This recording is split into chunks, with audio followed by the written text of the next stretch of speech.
सभी ने किस्सों और कहानियों में तो रावण के महल के बारे में सुना ही होगा और सभी के मन में एक इच्छा ये जरूर होगी कि आखिर रावण का महल दिखता कैसा होगा। क्या हमारे टीवी सीरियल और पिक्चरों में जो दिखाया गया है, क्या इस तरह से दिखता है रावण का महल? तो चलिए आज हम अपनी वीडियो में दिखाएंगे कि रावण का महल कैसा दिखता है। रावण का महल जो है वो श्रीलंका में शिगिरिया में एक पहाड़ पे बना हुआ है।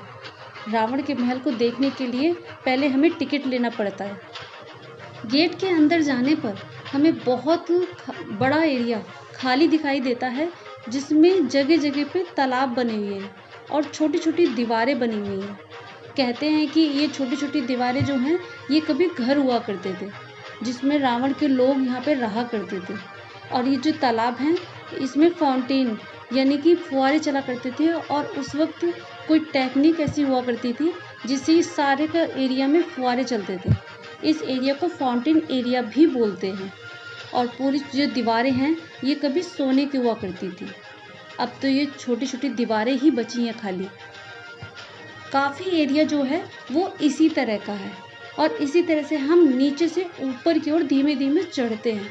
कहते हैं कि यहाँ पे ये जो तालाब बनाए गए हैं ये पानी को ऊपर करने का कोई तरीका था। पानी का लेवल ऊपर करते थे इस तरीके से। आगे अंदर जाने के लिए दो बड़े बड़े पहाड़ रखे गए हैं जो एक दूसरे से सटा के रखे गए हैं। इसी में से लोगों को अंदर जाना पड़ता है। ये बिल्कुल गेट की तरह बनाया गया हुआ है। अंदर जाने पर बहुत बड़ा खाली एरिया है जहाँ पर छोटी छोटी दीवारें बनाई गई हैं। उस वक्त ये मकान हुआ करते थे।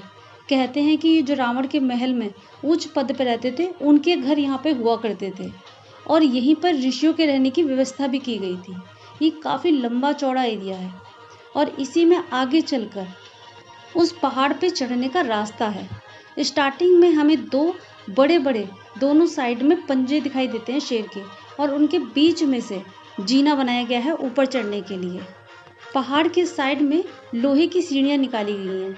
ये आज के लोगों के लिए निकाली गई हैं ताकि सुविधा के अनुसार आसानी से ऊपर पहुंच सके। उस वक्त तो शायद कोई और व्यवस्था की गई होगी, हो सकता है कोई सुरंग हो या फिर कोई और लिफ्ट इस तरह की बनाई गई हो जिससे आदमी नीचे से ऊपर की साइड में चला जाए। ऊपर पहुंचने पर काफ़ी एरिया जो है खाली है। खाली छोटी छोटी दीवारें बची हुई हैं, कहीं कहीं सीढ़ियाँ दिखाई दे रही हैं और कई जगह पे पानी के तालाब से हैं। ये एक तालाब ऐसा है जिसमें पानी भरा हुआ, कहते हैं कि विश्वकर्मा जी ने बनाया था और इसमें आज तक पता नहीं कि इसमें पानी की व्यवस्था कैसे की गई है। यहीं पर एक सिंहासन मिला है जिसमें रावण बैठता था। कहते हैं कि सुबह के टाइम उठ के सीधे सूरज की जो किरण आती थी, पहली किरण, वो सिंहासन पे आती थी और रोज़ सुबह के टाइम रावण यहाँ पे बैठा करता था और यहीं पे दरबार भी उसका लगता था। ये सब जो एरिया है पूरा सारा का सारा पूरा पहाड़ ये सोने का हुआ करता था।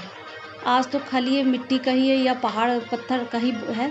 उस वक्त ये पूरा एरिया सोने का हुआ करता था। अब तो खैर छोटी छोटी दीवारें, कुछ सीढ़ियाँ और तालाब, बस यही ऊपर अवशेष बचे हैं। सब खत्म हो चुका है क्योंकि 7000 साल पहले बहुत लंबा समय हो जाता है। इतना बचा रहना भी बहुत बड़ी बात है। ये काफ़ी ऊंचाई पे है।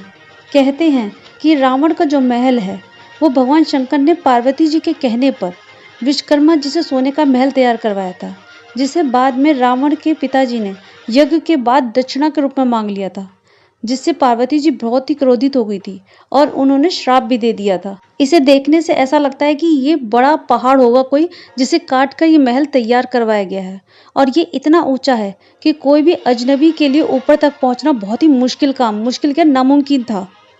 रावण ऊपर से ही काफ़ी दूर तक का एरिया देख लेता था। ये थी मेरी रावण की वीडियो। उम्मीद है आपको पसंद आई होगी। ऐसी ही और वीडियो के लिए मेरे चैनल को लाइक कीजिए, शेयर कीजिए, सब्सक्राइब कीजिए। धन्यवाद।